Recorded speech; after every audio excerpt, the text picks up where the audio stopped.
आज मैं बात करूँगी उन सारे ज़ख्मों की जो हम कैरी कर रहे हैं अपने बचपन के, और जिसके बारे में हम अवेयर नहीं हैं। ये हमारे मन की गहरी परतों में छुपी हुई वो ज़ख्म हैं जो हमें कठपुतली की तरह चलाते हैं जब हम उन्हें नहीं देख रहे होते हैं। ज़िंदगी जब जी रहे होते हैं तो ये आते हैं और हमें कठपुतली की तरह चला जाते हैं, हमारे जीवन के फैसलों में टांग अड़ाते हैं।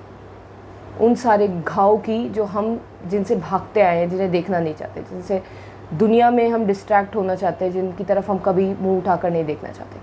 अब वो ज़ख्म क्या है, एक कहानी से समझेंगे। एक लड़की थी, जब वो छोटी थी तो उसने अपने माँ बाप को देखा, माँ को बाप से कहते हुए कि तुमने मुझे कुछ नहीं दिया।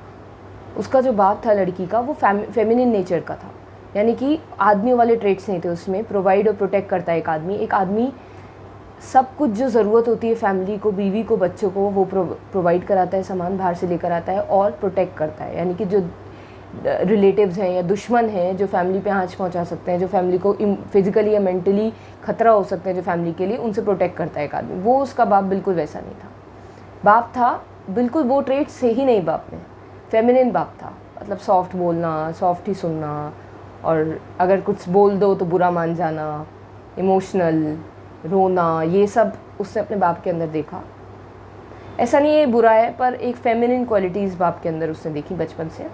और जो माँ थी उसे ही आदमी बनना पड़ा, उन्हें ही घर संभालना पड़ा, पैसा भी कमाना पड़ा, और जो रिश्तेदार थे जब हमला करते थे उनसे लड़ना भी पड़ा, और घर के काम भी संभालने पड़े। बहुत ओवरबर्डन होके उस औरत ने अपने दोनों बच्चों को पाला। वो 2 बच्चे थे, एक वो लड़की और एक 2 साल बड़ा भाई। तो उस बच्ची ने हमेशा से देखा कि दूसरों के बाप कितना कुछ करते हैं अपने बच्चों के लिए, अपनी बीवी के लिए, लेकिन मेरा बाप ऐसा नहीं है। माँ को भी ऐसे ही फील होता था उसकी। तो वो आके कहती थी, झगड़ा होता था कि तुम क्यों नहीं करते ऐसा कुछ, और जब वो झगड़ा करती थी तो वो शराब पी के आ जाता था। वो शराब भी पीता था, उस लड़की का बाप अक्सर पी आता था, जब नहीं सह पाता था कोई बात तो पी कर आता था। तो उसने, और कुछ रातें, एक रात गायब हो जाता था, कहीं ज़्यादा पी लिया और कहीं पड़ा है। तो माँ बड़ी चिंता करती थी रात भर कि कहाँ होगा, पता नहीं कहाँ है। बच्ची ने बचपन से वो सब विटनेस किया, वो सब देखा। और रिश्तेदार इतने ज़्यादा नीच थे कि हर उसके बाप का हक मार लिया रिश्तेदारों ने, और कुछ नहीं मिला, सब कुछ उस औरत को ही संभालना पड़ा। दोनों बच्चे पाले उस औरत ने। उस बच्ची को पहली बात तो अपनी माँ के लिए इतना बुरा फील होता था कि उसकी माँ सब अकेले कर रही है, और उसे ये गिल्ट होता था कि वो कुछ नहीं कर पा रही अपनी माँ के लिए, वो कुछ नहीं कर पा रही, अपनी माँ की कंडीशन नहीं सुधार पा रही। उसे इतना लगता था कि अपनी माँ की ज़िंदगी का कांटा है वो, कि अपनी माँ की ज़िंदगी के लिए कितनी बुरी इंसान है वो। ये सब फील करती थी वो। और उसके जीवन में कोई ऐसा मैस्कुलिन मैन ही नहीं था, कोई आदमी नहीं था जो उसे प्यार कर पाता। मतलब प्यार नहीं, प्रोवाइड और प्रोटेक्ट का काम तो कर पाता। और औरत भी नहीं थी, क्योंकि माँ तो बन गई थी आदमी, माँ को संभालने पड़े आदमियों वाले सारे काम, जिसकी वजह से एक औरत की भी कमी महसूस हुई उसे, कि कोई प्यार ऐसे, मतलब फिजिकली सब कुछ मिला उस लड़की को, लेकिन प्यार देने वाला, समझने वाली कोई ताकत नहीं मिली, कोई आत्मा नहीं मिली। ना तो उसे प्रॉपर आदमी मिला, ना उसे प्रॉपर औरत मिली। बच्ची के अंदर बहुत सारा गिल्ट था कि उसने अपनी माँ की कंडीशन सुधारने के लिए वो कुछ नहीं कर पाई। पता नहीं वो बच्ची ऐसा क्यों सोचती थी, पर ऐसा ही सोचा उसने। और ये गिल्ट, और ऊपर से बहुत शिकायतें अपने बाप से, उन रिश्तेदारों से, बहुत कुछ वो लेकर बड़ी हुई।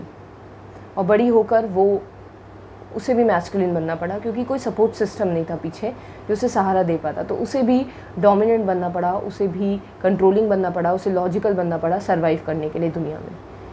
लेकिन अब ये चीज़ देखिए कि बचपन का ट्रॉमा वो अपने साथ कैरी कर रही थी। और वो ट्रॉमा क्या था, वो घाव क्या थे, वो ज़ख्म क्या थे, जिसे वो जानती भी नहीं थी। वो ज़ख्म ये थे कि वो शादी नहीं करना चाहती थी। उससे कह रही था मैं शादी नहीं करूँगी, क्योंकि शादी का मतलब अपनी माँ जैसी ज़िंदगी गुजारना है, ज़िंदगी कुर्बान कर देना है। उसे हमेशा ये डर लगता था, जिसकी वजह से उसने फैसला करा कि मैं शादी ही नहीं करूँगी। और उसे किसी आदमी पर डिपेंड होने की आदत ही नहीं थी, क्योंकि बचपन से उसे कोई ऐसा आदमी नहीं मिला जो उसे सहारा दे पाता। वो मेंटली स्ट्रांग बनी, फिजिकली स्ट्रांग बनी, वो इमोशनली स्ट्रांग बनी। अपने इमोशंस वो जाहिर नहीं कर पाती थी बाहर लोगों से, क्योंकि कोई समझने वाली औरत भी नहीं थी उसकी ज़िंदगी में।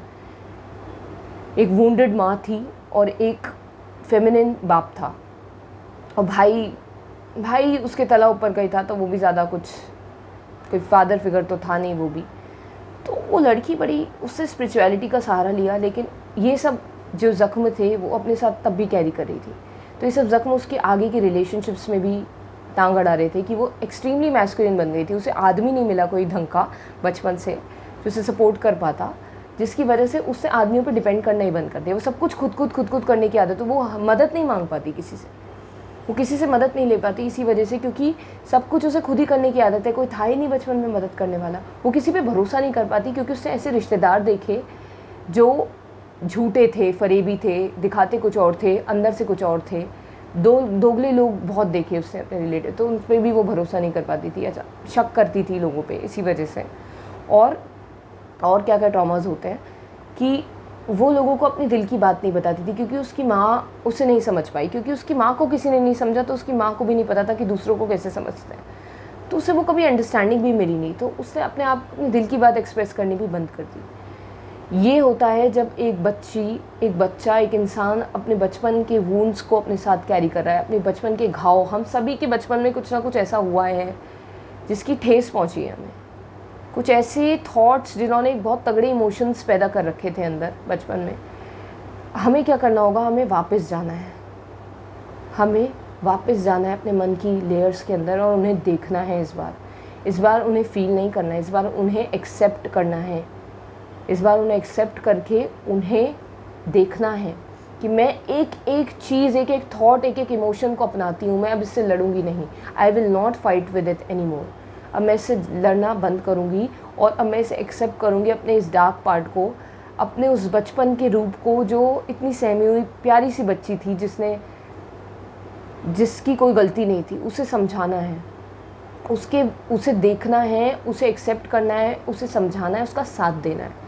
तब जाके आपके ये सब काला धुआं इरेज होगा, हटेगा वहाँ से। आपको उस काले धुएँ को एक्सेप्ट करना है, आपको उस काले धुएँ को देखना है, तभी आप उससे मुक्त हो पाओगे। वरना इकट्ठा होता चला जाएगा और इतना बढ़ जाएगा कि इससे मुक्ति पाना भी मुश्किल हो जाएगा। आप दर दर भटकते रहेंगे दुनिया में, लेकिन आपका मन शांत नहीं होगा। तो आपको मेडिटेशन करना है, यानी कि विटनेसिंग करनी है, उसके साथ रहना है, उसे देखना है, लिखना है। उसे लिखिए क्या कहना चाहता है वो आपसे, उसके साथ लड़िए मत, उससे भागिए मत, उससे लड़िए मत। भागते आप कैसे हैं कि फ़ोन चलाने लगे, कि इधर कुछ पिक्चर देख ली, कुछ पढ़ लिया, इसे हटाओ बस। नहीं, उसके साथ बैठना है, उसे कहना है कि मैं एक चीज़ अपनाती हूँ, एक चीज़ अपनाता हूँ और एक्सेप्ट करता हूँ और देखता हूँ, और तभी आप उससे मुक्त हो पाओगे। और जब मुक्त होगे तो बहुत अच्छा फील होगा, वो भी खुश रहेगा आपके साथ। आपको इनर चाइल्ड हीलिंग करनी है। आपको अंदर की जो इंसान आपके अंदर रहते हैं, चाहे वो नेगेटिव बोलने वाले इंसान हो, चाहे वो छोटा बच्चा हो, चाहे वो एक औरत हो, चाहे एक आदमी हो, चाहे एक रानी हो, एक राजा हो, एक गुरु हो, चाहे एक मेहनती इंसान हो, चाहे आपकी एक बहुत ही खूबसूरत सी औरत हो, चाहे एक बहुत धार्मिक पर्सनैलिटी हो। बहुत सारी पर्सनैलिटी रहती है अंदर। एक एक करके सबको एक्सेप्ट करना है, देखना है, उन्हें प्यार देना है, ताकि वो आपको छोड़ दें, ताकि आप उनसे आज़ाद हो जाएं। उन्होंने आपको नहीं, आपने ही उन्हें पकड़ रखा है। आप उन्हें देखिए। वो चाहते हैं कि आप उन्हें जज ना करिए, आप उनसे लड़िए मत, उन्हें देखिए, तभी वो आपका पीछा छोड़ेंगे। तो ऐसे ही करके हम सबको अपने अंदर हीलिंग करनी ही पड़ेगी। ये एक और आखिरी रास्ता है अपनी डार्कनेस से निकलने का। वो डार्क पल, वो डार्क मेमोरीज़ जो हमारे अंदर सेव्ड हैं, मेमोरीज़ जिससे थॉट्स क्रिएट हुई थी, जिससे इमोशंस क्रिएट हुए थे, उसके अंदर जाके हमें देखना पड़ेगा, तभी हम उससे आज़ाद हो सकेंगे। आई होप आपकी वीडियो हेल्प करे। अगर करे तो सब्सक्राइब ज़रूर कीजिएगा। आगे भी मैं इन चीज़ों पे बात करूँगी, जो रियल चीज़ें हैं ज़िंदगी की, मैं उस पर बात करूँगी। कोई नकली वकली बातें मुझसे नहीं होती हैं, और ना ही मैं करना चाहती हूँ। मैं चाहती हूँ कि हम सब जो हैं वो बन जाएँ, बस हम वो बन जाएँ जो हम हैं। Thank you for watching.